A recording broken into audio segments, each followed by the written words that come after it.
పేద ప్రజల గుండె చప్పుడులో నుంచి పుట్టిన పార్టీ తెలుగుదేశం పార్టీ అని నందమూరి తారక రామారావు ఆశయాలకు అనుగుణంగా తెలుగుదేశం పార్టీ ఎల్లప్పుడూ పేదల సంక్షేమం వారి అభివృద్ధి కోసమే పాటుపడుతుందని టీడీపీ రాష్ట్ర అధికార ప్రతినిధి పిఠాపురం మాజీ ఎమ్మెల్యే వర్మ పేర్కొన్నారు. తెలుగుదేశం పార్టీ 43వ ఆవిర్భావ దినోత్సవాన్ని పిఠాపురంలో మాజీ ఎమ్మెల్యే వర్మ ఆధ్వర్యంలో ఘనంగా నిర్వహించారు. పిఠాపురం మహారాజకోట ఆవరణలో గల తెలుగుదేశం పార్టీ కార్యాలయంలో తెలుగుదేశం పార్టీ వ్యవస్థాపకుడు దివంగత ఎన్టీ రామారావు విగ్రహానికి మాజీ ఎమ్మెల్యే వర్మ పూలమాలలు వేసి ఘనంగా నివాళులర్పించారు. అలాగే మాజీ ఎమ్మెల్యే వర్మ చేతుల మీదుగా తెలుగుదేశం పార్టీ జెండాను ఎగురవేశారు. అనంతరం మాజీ ఎమ్మెల్యే వర్మ చేతుల మీదుగా కేక్ ను కట్ చేశారు. కార్యకర్తలకు మిఠాయిలు పంచారు. ఈ సందర్భంగా మాజీ ఎమ్మెల్యే వర్మ మీడియాతో మాట్లాడారు. ఉన్న పార్టీ ఏదైనా ఉంటే తెలుగుదేశం పార్టీ అని నిరూపించడం జరిగింది. 2014లో ముఖ్యమంత్రి అయ్యాక చంద్రబాబు నాయుడు గారు ఈ రాష్ట్రాన్ని అభివృద్ధి పదంలోకి ముందుకు తీసుకెళ్తుంటే ఒక పక్క, రెండవ పక్క పార్టీని సపోర్ట్ చేసుకుంటూ మంత్రిగా ఉన్న నారా లోకేష్ గారు ఈ రాష్ట్రంలో 75% రోడ్లు పంచాయతీరాజ్ శాఖ మంత్రిగా గ్రామాల్లో ఎక్కడికెక్కడ వేశారు.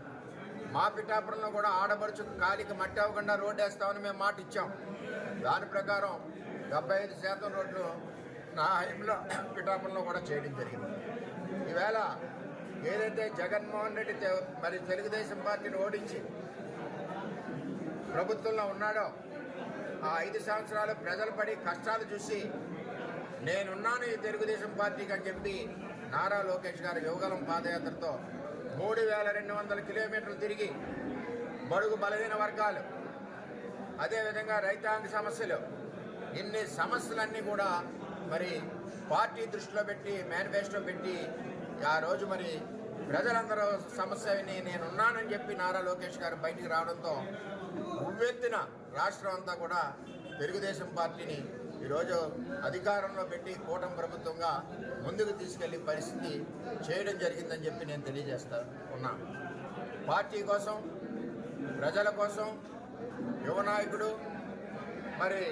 తెలుగుదేశం పార్టీ భావి రథసారథి నారా లోకేష్ గారు యువగలం పాదయాత్ర ఈ తెలుగుదేశం పార్టీని ఇంకా బలంగా నిలబెట్టిందని చెప్పి తెలియజేస్తూ, ఒక క్రమశిక్షణ గల కార్యకర్తగా 23 సంవత్సరాలు ఈ తెలుగుదేశం పార్టీ కుటుంబంలో భాగస్వామ్యమైన కార్యకర్తగా ప్రభుత్వాలకి 2047 నిర్మాణం చేస్తూ ఉన్నారు, ప్రణాళిక చేస్తూ ఉన్నారు. ఈవేళ నేను అడుగుతున్నా, తెలుగుదేశం పార్టీకి కూడా 2047 ప్రణాళిక సిద్ధం చేయాలి.